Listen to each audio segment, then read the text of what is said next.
Hi, everyone, and welcome back to the Arts and Minds Collective podcast. I'm your host, Christine Thorp, and joining me again today is Justine Marroquin. And today we're going to talk about what is art therapy, um, which is probably going to be a lot. But uh, Justine, I was thinking like we would start with you telling me what you think art therapy is, and then I can share what I think art therapy is, and then we can go into what art therapy is for real, maybe. Yeah. Okay. I don't know. I think the way that I explain it to people is it's the use of the creative process to help us kind of understand what we're feeling and going through, like using the creative process to help us dive into places that we can't put words right away. Like, I know that there's a lot of work around trauma and people not being able to label things or recognize things. Mhm, And I mhm, think when we incorporate, the art making, it helps us question and become curious. And so we start elaborating words and feelings. I'm a big fan of like when people incorporate color because then I get to be curious. And, I tell people, I'm like, it's not about the end result, it's about the process because while you're doing and creating, that's when the feelings arise. That's when you become mhm. more aware of something. And so I I come to this place of like, okay, it's a tool that like you get to decipher for yourself what is going on within you. And I get Mhm. to be part of that journey and help like reframe things for you if needed. And that is how we make this work. Like, that is how I explain it to people. Nice. Yeah. That's pretty, like, on par with, like, how I would describe art therapy. Like, I always tell people it's using art materials and processes to, like, yeah, get at the stuff that is underneath, get at the stuff that we can't necessarily put into words right away and help us identify things that, um, gosh, sometimes you don't even know that it's there, you know, until you put it on the paper. I also see it as a way that, like, a lot of times of like containment when we're feeling something really, really big, being able to have it, yeah, contained on a piece of paper or on a canvas or whatever. Um, I think stuff like that's been coming up quite a bit with one of my clients, but uh, being able to contain those things and keep it in like, okay, now it's like this physical, tangible thing that I don't have to hold on to anymore. It's being held on to in this drawing or in this painting or in this sculpture or things like that. Yeah. Um, yeah. Think I was gonna say too that like it's good to remind people that like just like it being a process and developing over time, like, Mhm, your art will change too. The meaning behind your art too. And mhm, that's a beautiful thing once you start seeing those changes. It's not something that like you always put the effort in, and sometimes just happens. And you start recognizing like this is the work. This is why art therapy works. Because you're mhm, seeing the change mhm. within yourself, your art, and the process. Well, I think that's, something we were gonna touch on is why, like, yeah, it's not about the end product. It's about the process of creating. And like that's it. The end product is what it is. Um, because I don't know about you, when I like have had clients and I'm like, yeah, art therapy, and then they're like, oh, I can't even like draw a straight line or draw a stick figure or whatever. And I'm like, guess what? That doesn't matter in art therapy. You don't have to be an artist to do art therapy. I think you have to be an artist to be an art therapist, Yes. but you don't have to be an artist to do art therapy. And I've like taken clients from having like, yeah, they're like, I have no ability to be doing art to yeah, drawing stick figures to abstract paintings to like now like, yeah, this like digital stuff, like seeing just the growth in that standpoint and like the self confidence that comes from that is so cool, and it's just because we're holding that space of like, no, it's about the process. The end product, there's no judgment about the end product. You're not doing it for a grade. Yeah. Like we're just taking it as it is and seeing what information we get from it. Um and I think too, like I think when people think of art therapy, they're like, "Oh, I'm just gonna be making art all the time." Like, I wanna talk. No, you're gonna talk. That's true. A lot of people, that's a big misconception of, like getting people when I'm doing consults going, hey, but I don't draw. I don't do these things. I want to talk. I want to express my feelings. And, Mhm, it's one of those places where it's just going to help you figure out those feelings, kind of have a better understanding of how you want to express those and have an understanding mhm. of like, this is why they're coming up. Yeah. That's why one of my favorite interventions to do is emotion paintings. 'Cause it's like, "Yeah, I don't know, how was your week?" Fine. Well, let's think about that for a minute, and then, like, pick out an emotion that you felt this week and or that, even if, like, I've had clients be like, "I can't remember what I felt this week." I'm like, "Okay, today, right now, what are you feeling right now?" And then, yeah, have them basically say, like, "Is it a color? Is it a shape? Is it a texture? Is it an image?" And then have them, like, go. When you do art therapy with clients, do you, I don't know, I always give them, like, choices because I'm like, I don't know what's gonna be comfortable for people, if they're, like, okay with us just sitting in silence while they create art, or if they want to talk like, I don't know. I feel like sometimes people have expectations of, like, what's supposed to happen, right? Like, Yeah. "Oh, I'm supposed to talk to you while I do my art," or XYZ, and I'm like, "No, no, you can just be we can be silent, and, like, I will do my own art alongside you or whatever, and, like, be present." Um, I even tell my clients they can put on music Yeah. if they want. I think that it varies from client to client because, Mhm, there's some clients where they easily become distracted. And so I kind of give them those moments where I'm like, okay, let's let them do the work, let them create, and then pause, sit with them and see where they're at, and then let them continue. Like I think it varies with clients. And I think that's a beautiful part of like being able to watch someone create because then you start mhm, recognizing what works, and the more comfortable someone feels with the mediums that they're working with, then it becomes second nature sometimes. Where like I mhm. can talk and I can do and I don't have to stop. Uh, Yeah, yeah. Yeah, but yeah, I think it's interesting because like, I've never had kids ask me that. It's always been the adults, like, "Can I talk to you while I'm doing this?" I'm like, "Yeah." yeah, But also, if you don't wanna talk, you also don't have to. yeah, I will be okay if we're sitting in silence for a few minutes, like, for 20 minutes or whatever. Um, which is it's always interesting to see the difference between doing art therapy with kids, art therapy with teens, and art therapy with adults because you can see the, like I don't know. If coming from, like, an art education background, you can see, like, the toll that art in school has taken on people as they get older.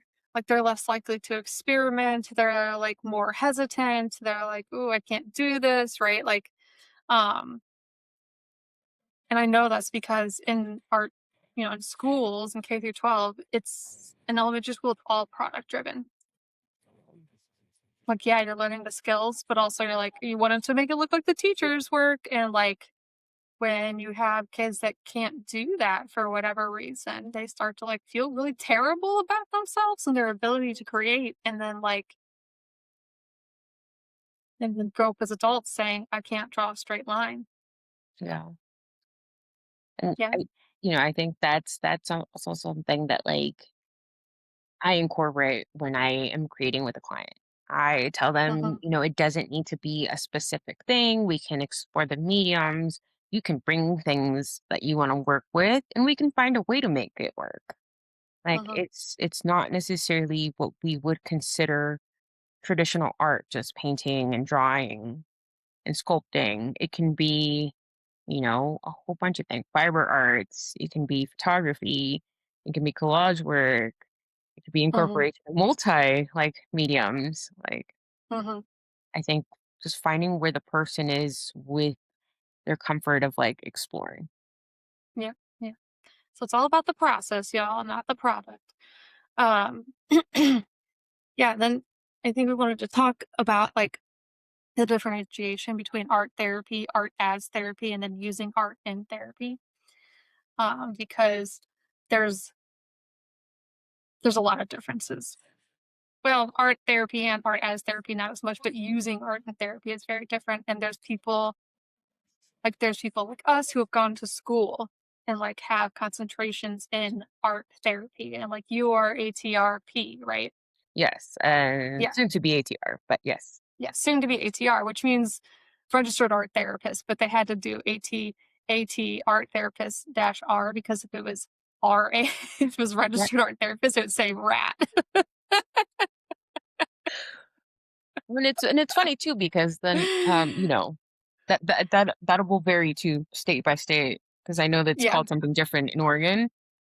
And with the differentiation of that, some places, some states do have that title protection. And that's important Mhm. because those states recognize that, like, if you're doing or claiming to do art therapy and you're not trained, you can cause harm. And that's a Mhm. big one. Mhm. Yeah. If you don't know how to hold the space or help your clients regulate emotionally, because stuff will come up because of the art, or even like, yeah, guide them through the processes of creating, right? Like, that's why I said like art therapists need to be artists. We have to know how to use the different media so we can be a third hand and support our clients when they're like, I want to do this, but I don't know how, help me, right? Like, Yeah. okay, yeah, I'm going to help you. I know how to help you and make this thing happen. And like know when to step in and know when to not and like ask and all that stuff. Um, and I know some people, like, therapists will be like, "Yeah, I do art therapy," and it's literally just like they're doing, like, coloring sheets. They have coloring books, and it's like, "Yeah, Which is that's not really art funny therapy." because it makes you think of all those books that came out and how that was a big thing for a hot minute. It's huge, yeah. Which, like, totally. I think coloring books and, like, that to me is more like art as therapy, if we're gonna make differentiations here. Um, Because I would say art therapy is and, like, weigh in on this too, because this is how I'm kind of like conceptualizing it in the moment here.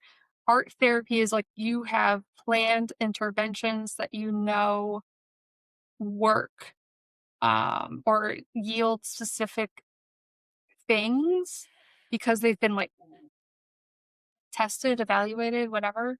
Um, Whereas and, like, that is art therapy, and you've been trained too, like, you have the training to hold the space with those interventions. Like, I'm thinking of, like, bilateral scribble drawing is an intervention where, like, you can't just be doing that if you're not an art therapist, because you don't have the training behind why it's used, and you don't have the training to hold the space for the client of what might come up if when they're doing it. Um Whereas, like, coloring books, I would see more as, like, art as therapy, like, sensory regulation. It's inherently regulating to be using art materials, and sometimes we do need that more, like, structured, like, "Oh, all I have to do is color it in." Okay. Um, but, of course, I think that we could get into some really intense therapy terms and discuss the difference between catharsis and sublimation here, because Yeah. I think coloring books are more Yep. catharsis. Yep. Whereas true art therapy is sublimation. Yep. Very Yeah, true. which maybe we should say what that means. Do you want to give a stab at it? What? I Gosh. guess. Yeah. I think it's actually you start because I want to hear what you think. I always Okay. get an argument about that one. Catharsis versus sublimation. Yep. Yeah, yeah. Well, so like, okay, so catharsis is like I'm just getting the feelings out, I guess, or like, but like that's not even good. It's just, do I have to go get Michael's book? Okay. Out of my Okay. So, like, for me, like, catharsis is like just kind of like a discharge of just the feelings, the Yeah. emotions, Mhm. whereas sublimation is more of like a redirection, like you're reframing almost, kind of Yeah, or going like, into that dive and understanding rather than just yeah. releasing. You're just, yeah, you're not just releasing, you're actually like going into it, like making meaning of and processing the emotions. Like, um, right, it's the difference between like a kid being like, I'm so angry, grr, and scribbling versus like, okay, let's actually like, what does anger look like? A great example of this is one of my interns is working with a kid and they've been making different emotions that are fish. Oh, I know what you're talking about. I've seen those. Those are really great. Yeah, that to me is sublimation, right?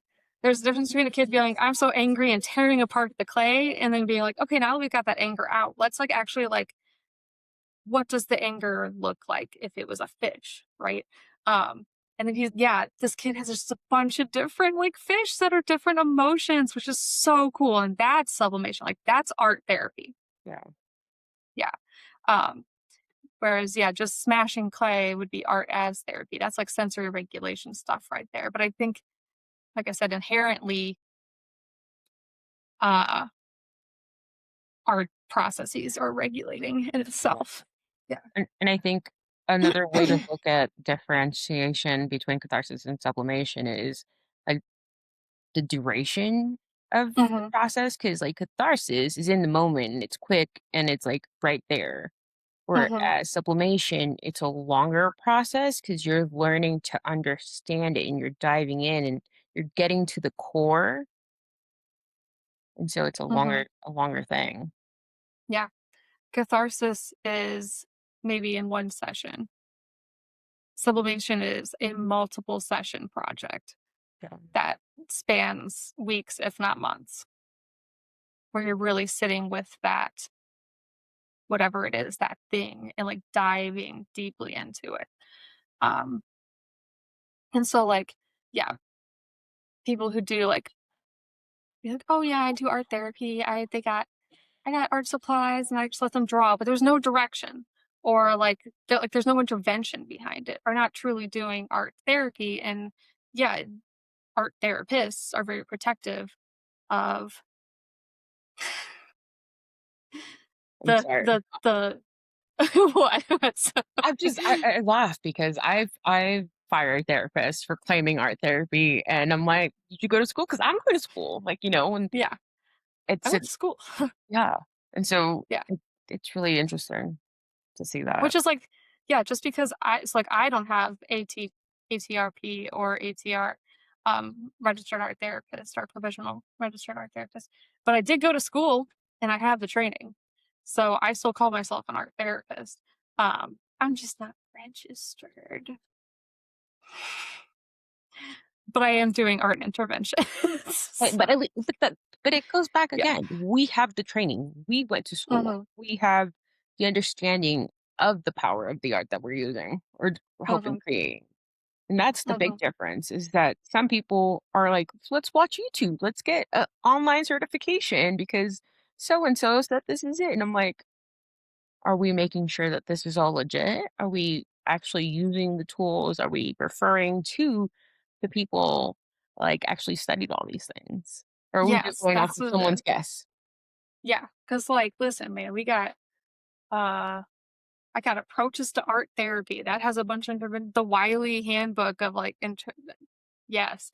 Um Wiley anything.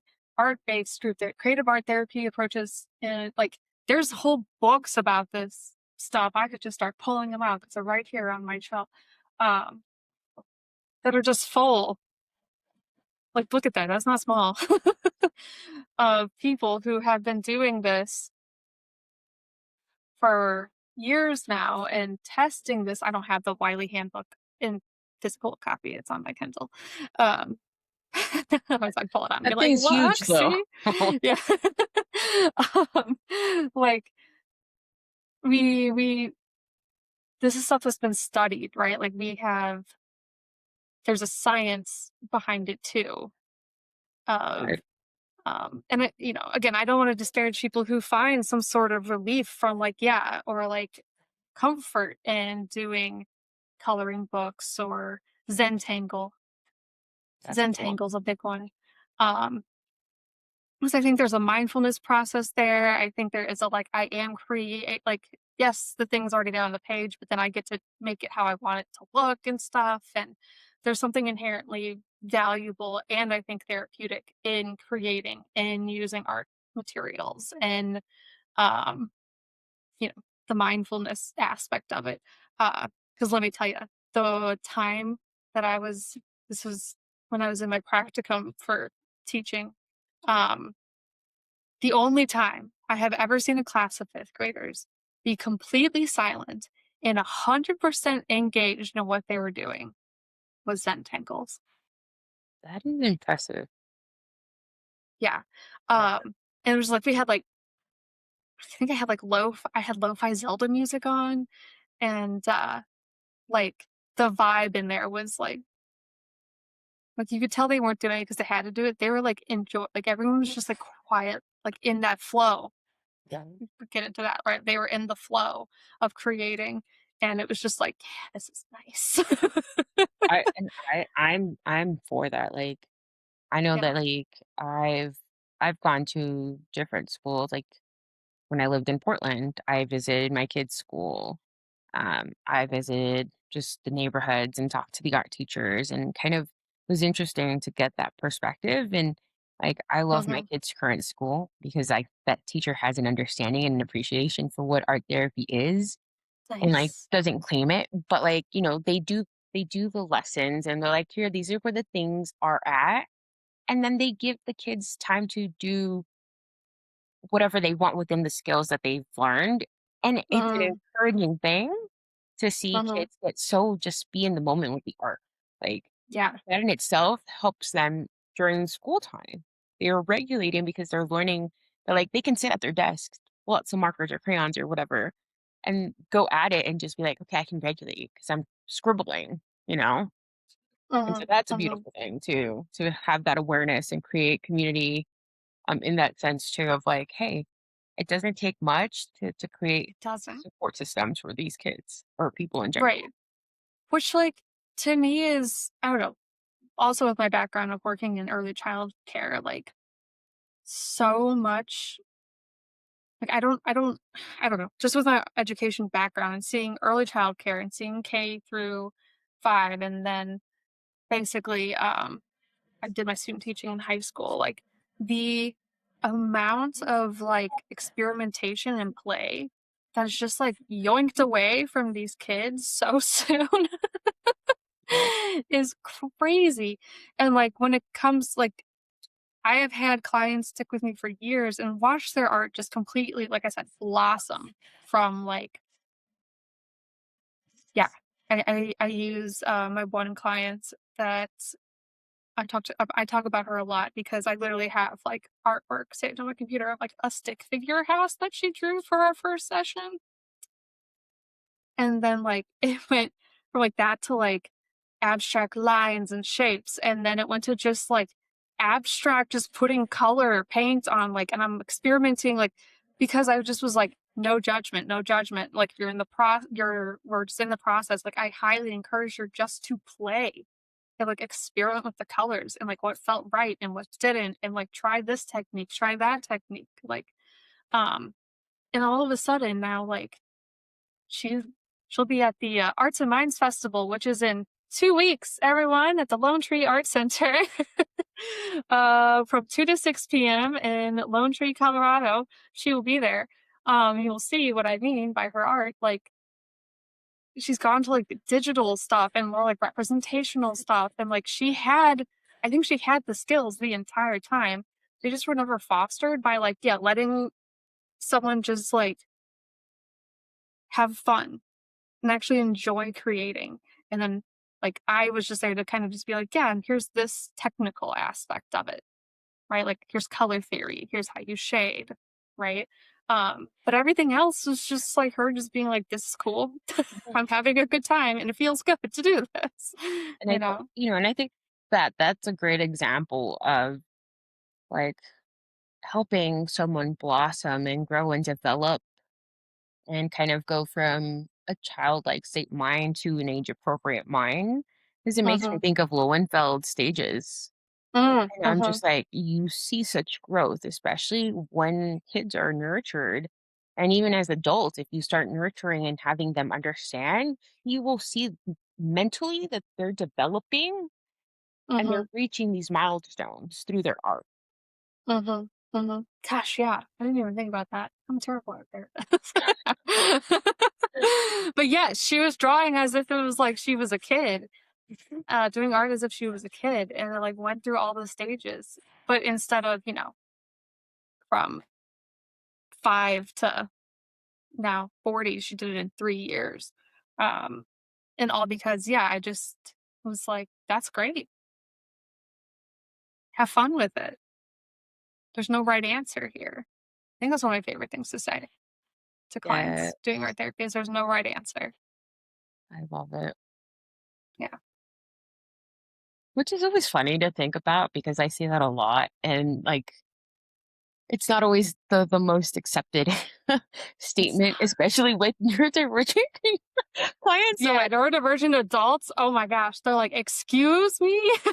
There's no right answer. Yes, there is. It has to be something, and you're like, "No."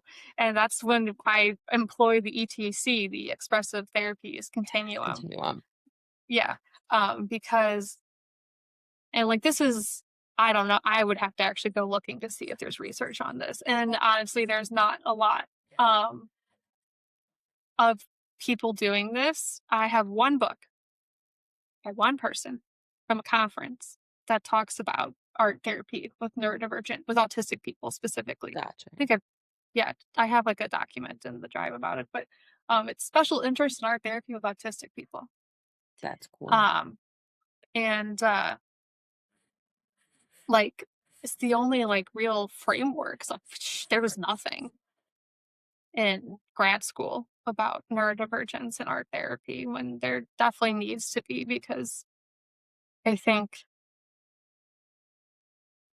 I have my most successful clients with art, like the client that I was just mentioning with like the stick figure house to like now representational digital work. Like, um, she's neurodivergent. I have a ton of clients who are neurodivergent, and like some of them, yes, really struggle with the more like fluid medium. Like I always start people on emotion paintings, and I just go hard. I'm just like we're diving into the to the most sensory thing we can get to. Um, but I always start them with watercolor paint and doing emotion paintings. And then if they're like, "Oh, this is I really have a hard time doing this," I'm like, "Okay, up the ETC we go to more Yes. cognitive, symbolic stuff." I had a client, she'll be also at the festival. Um, she really struggled with the art, uh, with the emotion paintings and like fluid medium, and so we were like, okay, and we went to completely sculptural That's and like cool. representational and like collagey sort of stuff, and like whole different world for her for art therapy. Yeah, I love the expressive therapies continuum. I think it's funny because like looking back, Mhm. um, like when we're at least my cohort, I think it was one of those things where I don't think we actually had it brought up. Mm. The I brought it ETC? up. Yeah, I brought it up. What? Wow. I brought it up and it was funny because then it was the whole dive in, even like when we were talking about like the capstones, like I was like, you Mhm, guys, these are things that we need to talk about. And it was a very short-lived topic, at least during my program. Like mhm, I know that I talked about it more in Portland, my program there. mhm, But I think, for us that we do work with like neurodivergent clients. it's a big help because then we start exploring different things. And I love seeing it in like medical models, hospitals with chronic illnesses, Mhm, kiddos, and how that works, and kind of supplementing like how they create things to accommodate for people with certain abilities. mhm, mhm. And so that's Yeah, really cool to take into consideration too. that's great. I feel like we had a whole like a whole class. Like someone came in and talked about it. ETC. Yeah, that's crazy. And then I think I did more. I like took it. I lost those notes. I don't know where they are. The joys of being ADHD. They're gone. They've disappeared into the ether. I took a. I went to a seminar on it at the conference a couple years ago. Uh, as a like, this is a good refresher, but like, yeah, the ETC is huge, and especially for neurodivergent people, because you got to figure out where they are on it. Otherwise, yeah, the answer, there's no right answer, will drive some neurodivergent people up the wall because they are stuck in that upper cognitive symbolic area. Well, And they're like, there has to be. yeah, Yeah, yeah. And I will admit, I'm one of those people. I was talking yeah, to a tattoo artist recently, and they're like, "So what's with your tattoos, and what do they mean?" And I was like, I never realized how much effort I put into like having certain things mean certain, things, and the way that I put them on my body. And I'm just like, oh my god, yeah, I do that yeah, even with the art that I create. yeah. I'll Everything. say, I am like 100% a painter, but boy, oh boy, is it very cognitive symbolic. Job. Yeah, same with my tattoos. There, this whole thing right here is someone's like, "What?" And I'm like, "Oh, it's like there's lore to that. Job. It's a whole process, art process over a span of years to get me there. Uh, like, but that's sublimation, baby. Yes, yes. It was really funny. I I got actually just saw sublimation on my something arm. on Yeah. Instagram. A tattoo artist who's Mhm. going to school, and the way that she broke it down was beautiful. It was She's talking about how people, especially like with trauma, um, they go through these things, and they can't quite understand it like in the moment, and they struggle to accept that like they can't change what's happened. And so when they Mhm. come to do tattoo work, it's a regain of like who they are and Mhm. understanding things. And I'm like, this is another form of like art therapy, which is funny because we had someone on our team. But um Yeah. it's a beautiful thing to have that idea of like art, sublimation, the understanding, the growth, the acceptance. It's a big wobbing web, but it's such a beautiful process. And when we Yeah. get to do it in office with different mediums, with kiddos, adults, all kinds of people, Mhm. we're doing a service not just to ourselves because we're learning from our own clients, but Mhm. we're also being witness to someone gaining their ability to be like reclaiming themselves pretty much of like, I know who I am. I know what I'm capable of. Mhm. Mhm. I love that. Yeah. It has like a, I don't know, inherent like magical quality about it. It's like, what do you mean you just put some colors down on some paper and suddenly like there's this like deeper thing there, but there is. Yeah, I love color too. I love people choosing colors and then being like, okay, like what does this mean? Because colors, man, colors will are very, I think there's like the typical like, oh, blue is sad and red is angry and stuff like that. But it's fun when they don't fit that like symbol stereotype, I guess. And then you're like, okay, let's dive into that, right? Like Yep. this was supposed to be an angry painting, and instead you made it very watery and blue. And like it looks like rain or something, right? Like And Yeah. I love challenging that, like, when people go, "Well, red is supposed to represent anger." And then I always combat them and come back with the pink is for girls and the blue is for boys. And I'm like, that's not how it originally started. And so, like, we get to change and Mhm. redefine. And that's what I come to, because I'm like, last I checked, my kid wore a lot of black and purple. And for a long time, people didn't know if it was a girl or boy. And I was like, that's because that's how I chose it. That is how, that's the power we get when we Mhm. get to pick and choose and label things with color. We Yeah. get to Yeah. redefine things. I mean, just like the, painting that I just showed on Tuesday of my client, how she had was it like that it was like a to describe this painting, it was based off a poem that she wrote, and, the viewer is in this dark, empty room looking through the doorway into another room where there is in the corner of this room, far, like, away, is a very far away lamp, a stained glass, like, orangey yellow lamp. And, like, the thing that, like we did talk about, like, color theory and, like, warm versus cool and, like, oh, if things are in shadow, they're gonna have, like you should put blue because it sounds like that's how we visually see that it is a cool, shaded, like, the light is always warm, so it's gonna be yellowy, yeah, yellowy and stuff, and how in that dark room, the walls were, like, this really dark blue, and the floor was, like, a really dark red, and you still got, like, a sense of, "It's dark in here." Yeah, Yeah. that's a very Um, powerful image. yes, and, like, you know, the fact that, like, yeah, she didn't make that entire dark room dark, cool colors, I think, is, like, what makes it feel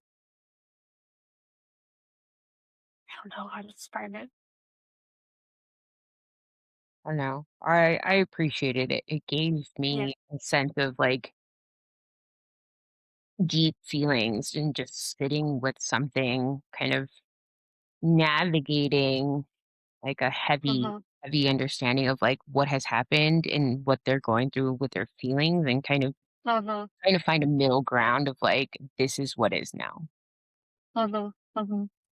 Yeah, I may have her let's see, right now I just have her being like, "We just need to contain the grief because the grief is not being contained at the moment." Right. Right? Like, maybe we need to make like, I'm like, "Maybe we need to do a container project," as I point to my container project right there from grad school. Um, like, these because right now her grief is just like it just comes out of nowhere. She feels like it feels very uncontrollable, and I'm like, "Okay, like, we need to contain." It Yeah. needs to not to say, like, we need to control our feelings, but she needs to be able to have it somewhere that she can have it somewhere and have it be closed, and then later be able to come back to it and be in it, right? So that she can, do other things Yeah. in her life. And so, yeah, we were talking about that at the end of session this past week of like, we need to do some project around this. Um, and since I'm going to be in town for like a month, I was like, you could see me in person. She's like, I want to do that. So I'm like, Love that. okay. So who knows? Maybe we'll be building another box out of, except for I won't have my circular saw with me. So I'm just kidding. I told her to go find a box that we can then work with. Like go to like a thrift store or something. Cause yeah, Awesome. yeah. Cause right now, yeah, I don't think we can build another box by hand, which I did do with a client once. That was crazy. Makes me think of that time, the same client that yeah, when we were trying to rip the like rusted metal pieces out of this like old soda crate thing that we got from like the antique shop, and you're just like hear us like banging in there with like the I hammer, and you're like, remember hello, are you okay? And we're both like, yeah, we're just wrecking this. you were feeling the art, like, you were creating. Like, "We're Yeah, gonna make this just work. I love it." just racking the shit out of it because like it just had like rusty sharp metal. We're like, that's not good to keep on there. We're getting rid of it. But yeah, without context, you were like, are you getting beat up in there? Yeah, I know, I like, it was funny because I remember that I heard it and I was like, I know that, like, our office was, you could hear a lot of things, but that was like, that's Yeah. out of like, that's really scary. I got really nervous. You just come in, we're like, ah, like a hammer to this point. And then you're like, oh, never mind. Yeah. Yeah, I was like, "There's a process, it's okay." Yeah, she was cracking up over that. My client, she was like, that's really funny. Um, yeah, we were just in the process again, like having the space to be in the process and be loud, be messy. Yes. How many times I don't know how many times I've had clients, even kids, be like, "Oh no, I got paint on your desk." And I'm like, "It's okay. It'll come off." Also, like, of course there would be paint on an art therapist's desk. Who cares? Like, it's okay. Yep. It doesn't need to be beautiful. It's fine. It Yeah. doesn't, but even then it always came off. But yeah, who would just be like, "Oh," like if I knew they were gonna be really messy, I would like put down the big butcher paper or something so that way like they could still be messy and have it, oh, look at that, contained. Right. Yep. Yeah. Um, but yeah, so they could be in the process and be doing that process however it is they wanted to do the process. Yeah, which is Yeah. funny because it made me think of, like, I had a client Mhm. who enjoyed, like, doing things, like crafts and things, and soap making. Soap making Mm, became their thing. So they would bring the stuff from home, and we would mix, like, the dyes, the smells, like, we mhm. incorporated different senses into the actual process, and Yeah, it was really sensory yes. regulation, which is why I think art therapy is so great for neurodivergent people, is because of sensory regulation. And of course, that maybe as I'm saying it now, I'm thinking like, ooh, that's kind of like a paradox because there's a lot of sensory sensitivities that come with being neurodivergent. But as the art therapist, we're trained to be like, okay, how can we, you want to paint, but you're worried about the mess. How can we have the mess be contained, right? So that Right. it's not uncomfortable. Or like, yeah, I've had clients just straight up be like, no, I don't want to paint. It's too messy and it's like gives me whatever. It's like, okay, then we'll use a different medium. All good. Yeah. We have markers, we have crayons, we have all this stuff. Um, we have clay. That's why like the clay that I would get for the office is like that type of clay. Like it's not wet, but I've had every I don't know, have you had any neurodivergent clients be like, "Ew" to that clay? Every single client I've ever had who's neurodivergent has been like, I "This is think nice." I think the only time was my bad because I wasn't paying attention when I was trying to rehydrate it and I made it Oh, yeah, yeah, gooey. yeah. That was bad, but that That's was when it on was bad, me, but so I recognize yeah, it. That was me. That was a mirror. yeah, yeah. But no, But that's no, really like, good in play. general, that clay is, like, the best clay because it's not wet, it's not gooey, it's not sticky, but it's malleable, it's air dry, it doesn't get everywhere, Yeah, right? Like, yeah. Um, Whereas, like, I had different air dry clay that was, like, clay, yeah, and you had to have water, and it was so messy, and that's why I was like, "Nah, we need, like, air dry clay that's not messy, that's sensory friendly." I think the Sculpey works really well for that too. yeah. Yeah. So, And like, I finding sensory friendly materials. but I think that that also puts it into, like, being an artist as it's important to be an artist as an art therapist and also having that training because we understand the sensory bits, but we also get to understand the emotions that get produced when using certain mediums. Mhm, We're mhm, aware that certain things will come up, with clients, and I think the people that aren't trained that try to do therapy in their mhm, sessions, like they do the art, they don't understand because I've seen it firsthand, and mm, I'm just not okay with it. Like my kid, she had a therapist once upon a time who was like, "I do art therapy," and I didn't look into it. I was like, "Okay, cool, I trust you." And that was my biggest mistake. My kid, like, was dealing with stuff, and this mhm, person's like, "Well, yeah, let's keep painting. It'll be better." And I'm like, "We want to contain. We don't want to like bring out more of that feeling if they're already mhm. overwhelmed." And so I think Yeah. that's a big part of like understanding the art materials themselves and what Mhm. they can bring out in clients. Yes, and then, like, having the training and knowledge to know when to step in and be like, "Okay, I can help contain this either as a third hand," or be like, "Oh, we need to, like, take a break." Or maybe, like, this isn't what you're wanting to make and express isn't happening with this, we need to use something else, right? Um, because, yeah, if I wasn't an artist, I wouldn't know what material to supplement with, and I wouldn't know, like, that, yeah, using more fluid medium brings out a lot of feelings because that's sensory stuff, like I said, the ETC, but like we just know from experience. Like, yeah, after learning about the ETC, I was like, oh, that makes a lot of sense. You know what I mean? But like there was like an inherent knowledge just of doing art and learning about the different materials and using the different materials to create things that um I don't have to like, oh, where does this fall in the ET? I just kind of know. Yeah. Because, yeah, of being an artist. And then, yeah, like, you know, if a kid is getting overwhelmed with using paint and, like, it's getting messy or it's a sensory thing or it's just a, like, whatever they're trying to make, to express is not turning out how they want, right? Like, how they need to express it. Yeah, if you're not trained, you're just like, "Yeah, just keep going," and, like, that's not gonna be helpful. Right. Because also as artists, I don't know about you, and I don't know if it's just because 'cause I'm also neurodivergent, but I've had to, like you as an artist where you get, like, oh, you overwork a thing. Yeah. You overwork a piece, and then you're like you just get more and more frustrated, and, like, you have to stop and take a break and have it be bad, not what you want, and, like, come back to it the next day or 2 days later because you're just yeah, you're so caught up in that overwhelm of, like, it's not doing what I want it to do. Ah, um, this isn't looking like I wanted it to look. This isn't happening how I wanted it to happen. It's not working right. Like, and the more frustrated you get, the worse Okay. Eh, yep. it turns out. And so you're like, "No, you gotta stop." I always had a really hard time doing that, though.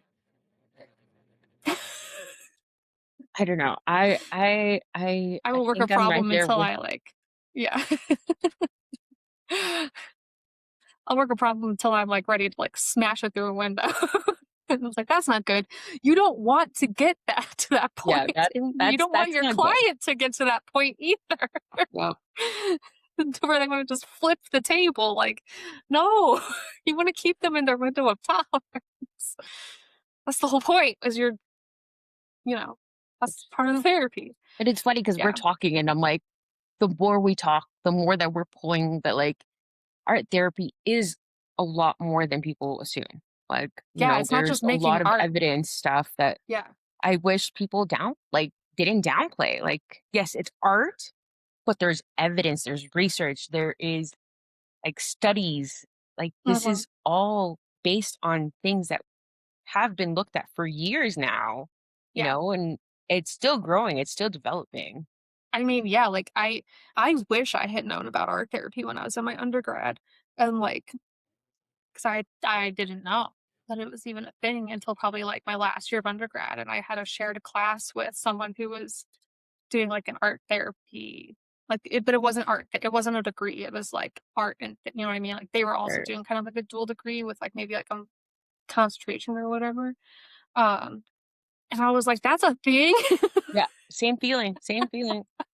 My last year I had because I double majored, and Mhm, it was my child development advisor who was like, "Have you ever thought of incorporating your art degree and, like, therapy and, like, working with kids?" And I was like, "What?" And so she introduced me to an art therapist, and go figure, like, that is how my passion came to be, actually. I did mhm, my capstone incorporating the use of art therapy. Um, nice. yeah, that set me away of like, I spent all this time doing 2 different things, and now here I am. Yeah, yeah, yeah. Yeah, those good old dual degrees, man. I have a dual degree in art and a dual degree in education. Very because cool. there was no art teacher degree. You didn't have art Or like education? not at the university that I went to now. You either could have, like, education with, like, a minor in art, or you could have art with, like, a minor in education, and I didn't want that because go big or go home, right? Yeah. There's no right Wait, or there's because yeah, I'm neurodivergent, and I was like, "No, I want both. I want to be able to show that I have a BA in art so that it shows that, like, I know what I'm doing with the materials." Actually, I wanted a BFA, but that's a whole story for another time. Um, but a BA in art that it shows that I actually know what I'm doing with the materials, and I want to be a BA in education, so that it shows that I know how to teach. that's funny. Okay. Yeah, which I don't know. I think my teaching background's been super helpful in being a therapist, and especially an art therapist, because I actually know how to teach the skills, the art. Yeah. Yeah, the how to teach the color theory, how to show, how to shade, how to the little technical bits that, like 'cause yeah, and then, like, I've had clients be like, I wanna go take some art classes." I'm like, "Don't. That's funny. If you wanna know something, just talk to me and I'll teach it to you because it's not gonna be the same, man. They're gonna be real critiquey about everything." Right? Yeah. That's always a downside too, the critiques and Mhm. things, and, like, we don't do that. I No, don't do that. no, mm-mm. There was no critique, there was no, "You could have done this better or that better," or I mean, and I don't I try to, like, let them know that, like, I'm not being disingenuous when I say that every single time a client makes art, regardless of how, like, good it is technically or not, right? Like, from a technical standpoint, I love their art every single time. Like, every single time, I'm like, "Whoa, cool, wow," like, so fascinated by it, like, um, "This is awesome," like, 'cause it is. Like, Yep. every single time. You never kn I never can guess what it's gonna be. Like And it's funny yeah. because, we see something, and once the client starts speaking, Mhm, they bring us into their vision. mhm, And that's a beautiful thing too of, like, we can observe, we can have our own understanding, but when we give back and allow the client to speak to what they've created, mhm, we start seeing how much more complex the art is. mhm, And I think that's where the magic happens is we as observers, we get a sense. And then we're brought full circle when the client is able to use their own words to describe what the mhm, story is in their image or sculpture or whatever they create. mhm, mhm.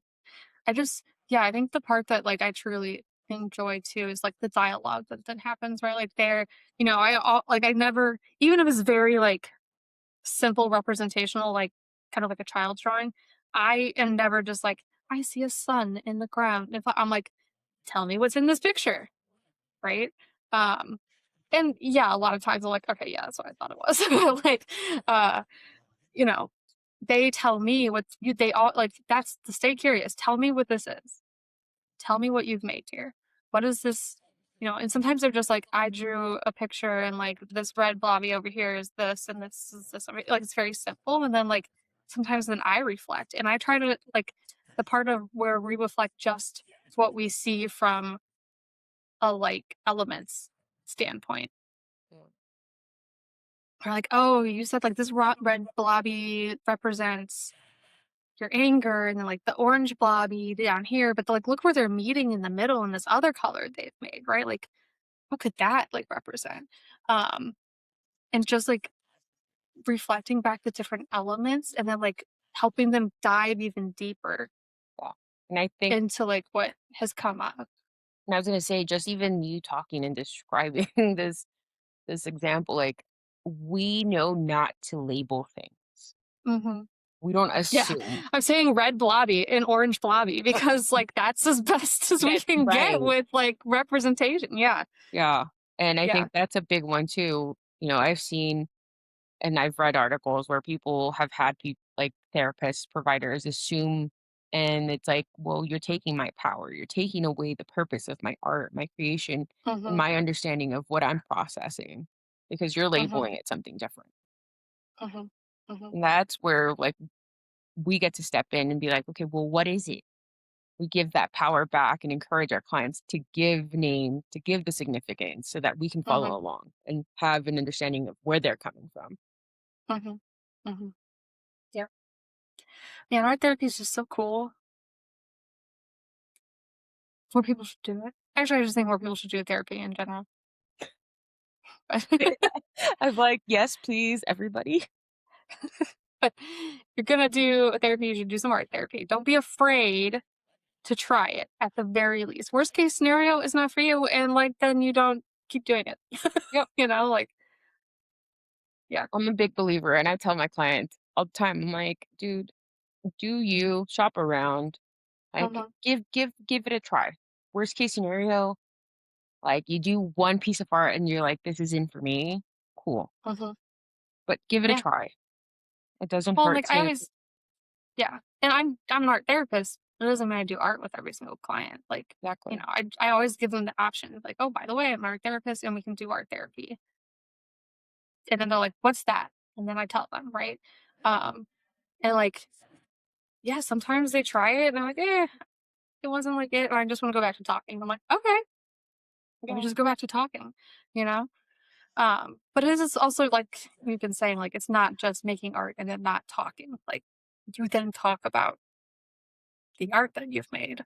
Um, you have the client describe what is being represented in the art that they made. And, you know, and then if they can't I've had clients sometimes be like, I don't know, this is just what I made. And then that's when I start reflecting, like, okay, this is what I'm seeing, right? And then sometimes just doing that is like all they need to kind of be like, oh yeah, that's this, right? This is this and this is that. And um really start to be able to dive in. 'Cause it's all about connecting those brain halves. Yeah. Connecting the right brain to the left brain. Oh man. It's yeah. I don't know. I feel like we could keep going on Oh, this we and could. different things. We could, but we're pretty much This at an is where we're hour, so yeah, we should wrap it up. Um, well, yeah, we could definitely just keep going and sharing stories about clients and our own experiences and art making and all that stuff. But I think the biggest takeaway from it is it's about the process, not the product. And it's about empowering clients and yeah, helping them through using art materials and processes to get where they need to be and grow and learn about themselves. And yeah, alrighty, well, um, not sure what the next episode is going to be. Haven't figured that out yet, but stay tuned for the next episode in which we'll probably talk about another thing that is about therapy, most likely. Who knows? Is this the end of what is mental health? Maybe not. I think it might be an indefinite series, but um, we will see. Hopefully, hopefully, everybody, cross your fingers. Mackenzie will be able to be back. Um, but I also know Justine will not be a stranger. Yay. We'll make sure you come back to talk about stuff and things. I know she's been wanting to interview you on other stuff besides just art therapy. So, um, it is. I don't know. I'm not in her head, but I know we I think talked just about bilingual stuff in therapy. yeah. So that'll be exciting, but we will Ooh, see. I'm excited maybe for love then life. that'll be the next. No, you're going to be out of town. Never mind. Um, when you're back in town, we will see about getting you on to talk about bilingual, what it means to be a bilingual therapist and bilingual therapy. Yeah, that'll be awesome. Okay, we got the title for the next episode. Yay. All right. Well, thank you so much for joining me in the last two episodes, Justine. It's been wonderful. And yeah, thank you everybody else who's joined us. Come to the Arts and Minds Festival happening on August 29th. From 2 to 6 p.m. at the Lone Tree Arts Center. There will be artists. There will be a silent auction where you can okay, there's gonna be artist booths where you can buy art from artists. There's going to be a silent auction where all proceeds go to the Autism Society of Colorado Trans and the Rockies. So it'll be a small resource vendor fair. There's gonna be food and drink, and there's gonna also be music, acoustic sets of music. It's gonna just be spoken word. It's gonna be a good time from 2 to 6 p.m. I will make sure to post the Go Lively link in below for everyone to be able to go there to uh no, not Go Lively. The ticketing. It's free. It's free, but yes, you have to have a ticket. But it's free tickets to get in. I'll post the link below. Hope to see everybody there. And as always, I've been Christine Thorp. Justine Marroquin. All right. Bye, Everybody take guys. care. Bye.